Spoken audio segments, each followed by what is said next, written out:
저 사람은 점점 더 세련돼 보이지? 싶은 분들이 있잖아요. 특히 중년 여배우 하면 김희애 배우님이나 김성룡 배우님을 많이 떠올리시는데요. 시간이 지나도 오히려 더 우아하고 고급스러워 보이시더라고요. 성형외과 전문의의 시선으로 봤을 때 나이가 들어도 세련돼 보이는 얼굴에는 어떤 특징이 있는 걸까요? 노화는 누구에게나 닥칩니다. 특히 지금의 중년은 이제 한국에서 중위 연령에 속하고 그만큼 사회활동을 왕성하게 하는 나이입니다. 그래서 중년의 얼굴을 주제로 얘기를 해볼까 합니다. 우리가 여전히 매력적으로 여기는 중년 배우들은 타고난 이목구비도 한 몫을 하겠지만 상대적으로 노화를 잘 다스린 데도 이유가 있다고 얘기합니다. 이 중에서 눈과 중안면부가 가장 중요합니다. 그럼 먼저 눈부터 볼까요? 두 배우님 모두 눈매에서 어떤 공통점이 보이나요?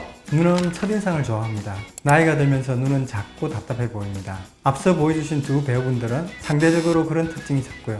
제가 성형외과에서다 보니 수술로 이런 느낌을 위해서는 눈꺼풀 수술을 하기도 하지만 이마 수술이 필요한 경우도 많습니다. 나이가 들면서 이마에 주름이 생겨서 혹은 이마가 넓어져서 이마 거상이나 이마 축소술을 받기도 하지만 이런 수술로 눈의 느낌도 시원해지거든요. 두 분의 중안면부는 어떤가요?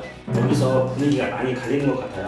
맞습니다. 중안면부는 눈 밑부터 볼, 팔자 주변까지 이어지는 얼굴의 중심이라 인상에 영향을 많이 줍니다. 나이가 들면서 조직이 처지게 되고 피부는 얇아집니다. 그래서 팔자주름은 깊어지고 중안면부가 길어 보입니다. 매력적인 중안면부는 적당한 볼륨과 탄력, 하이라이트가 앞광대 상방에 있어야 합니다. 이를 위한 다양한 시술도 많지만 역시 수술에 국한해서 생각한다면 수직 팩트로 중안면부를 당기는 것이 중요합니다. 그래서 저는 하안검과 겸해서 눈 밑으로 중안면 거상을 환자분들에게 권합니다.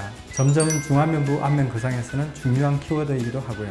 비율이나 얼굴형에서는 어떤 부분을 봐야 할까요? 누구나 고민하는 건데요. 나이가 들면서 얼굴은 커 보이고 입체감이 떨어지게 됩니다. 그래서 중년의 매력을 되살리는 측면도 입체감을 살리는 데 초점을 둬야 합니다. 전체 비율에서는 상안면, 중안면, 하안면의 균형을 봅니다. 평균적으로 1:1:1의 비율이라면 어려 보이는 얼굴형일수록 비율은 하안면의 길이가 짧습니다. 나이가 들면서 젊었을 때의 봉긋한 이마를 가졌던 분들도 눈썹은 내려오고 잔머리는 빠져서 모발선이 후퇴하면서 상안면부의 비율이 상대적으로 길어집니다.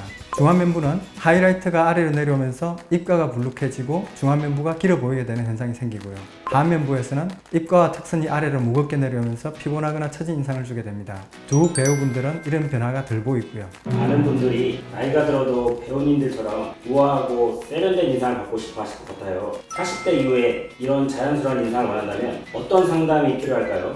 우선 상태를 잘 파악하고 현실적인 목표를 세워서 의사와 잘 상담을 해서 그 접점을 찾아가는 것이 중요하다고 얘기합니다. 환자분들 중에서는 이렇게 특정 연예인 사진을 가지고 와서 어떻게 하면 이런 얼굴이 될 수 있냐고 여쭤보시는 분들이 많으실 것 같아요. 이럴 때 원장님께서는 어떤 방향으로 상담해 주시나요? 농담처럼 그렇게 되려면 그 가면을 쓰고 다니시면 된다고 말씀드립니다. 점점 수술이나 시술을 간단히 여기시는 반면 기대치는 높아지는데 저라도 이런 얘기를 드려야 한다고 생각합니다. 물론 사진으로 환자분의 기대와 성향을 파악하긴 합니다. 그러면서 현실적인 방법과 조언을 합니다. 마지막으로 오늘 분석을 한 문장으로 정리해 주신다면요? 매력적인 중년의 얼굴은 다른 사람의 얼굴이 아니라 젊었을 때의 내 얼굴과 가까운 것이다. 지금까지 JK 위드미 성형외과 전문의 신현덕이었습니다. 감사합니다.